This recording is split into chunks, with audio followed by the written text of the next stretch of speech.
Hola y vamos a ver cómo instalar aplicaciones en REALME 14. Para hacerlo tenemos que entrar en la aplicación Play Store y ahora buscamos una aplicación para instalar.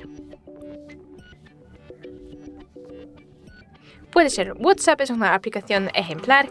Bueno, cada aplicación se instala de la misma manera. Entramos, vemos su descripción, la nota y las opiniones que tiene. Es bastante básico. Pulsamos al instalar y esperamos. Existen las aplicaciones por las que tenemos que pagar. Primeramente, por ejemplo, los juegos. Entonces vais a ver una información que hay que pagar, añadimos la tarjeta, pagamos y luego instalamos.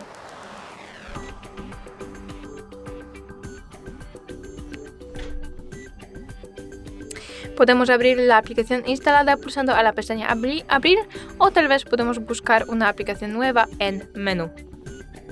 Aquí está. Es todo, muchas gracias por ver este vídeo.